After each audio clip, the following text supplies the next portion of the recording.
গণঅভ্যুত্থানে ৫ August Jatrabari থানাসহ দেশের বেশ কিছু থানা ক্যাম্প থেকে লুট হয় অস্ত্র, গোলাবারুদ। পরিস্থিতি স্বাভাবিক হতে থাকলে আইনশৃঙ্খলা বাহিনীর জন্য বড় চ্যালেঞ্জ হিসেবে সামনে আসে লুট হওয়া অস্ত্র, গোলাবারুদ উদ্ধার। অস্ত্রধারী সন্ত্রাসী।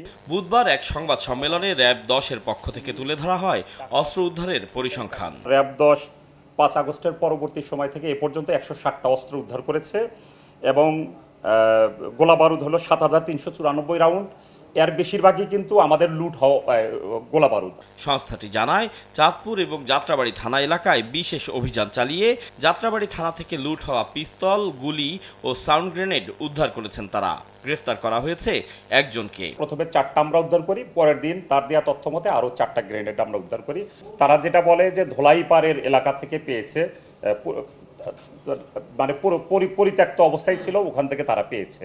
উদ্ধারকৃত অস্ত্রের যে সিরিয়াল নাম্বার, সেটা আমাদের লুট হয়ে যাওয়া যেই অস্ত্রগুলো ছিল পুলিশের, সেই সিরিয়াল নাম্বারের সাথে মিলিয়ে দেখা গেল যে যাত্রাবাড়ী থানা থেকে ৫ই আগস্ট লুট হওয়া একটা তরাস পিস্তলের একটি। যাত্রাবাড়ী থানাধীন বিবির বাগিচা এলাকায় ফ্যান্টাসি টাওয়ারে একটি ফ্ল্যাটে আমরা অভিযান পরিচালনা করি। অভিযান পরিচালনা করে ওখান থেকে আমরা ৪টা গ্রেনেড, সাউন্ড গ্রেনেড আমরা উদ্ধার করি।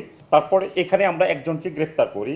এছাড়া ভিন্ন ভিন্ন অভিযানে ৩টি পিস্তল, ৬ রাউন্ড গুলি, একাধিক ম্যাগাজিন, দেশীয় অস্ত্র, ইয়াবা, ১১০ কেজি গাঁজা, নগদ টাকা জব্দ করেছে র্যাব-১০। এসব ঘটনায় গ্রেফতার করা হয়েছে ৪ জনকে।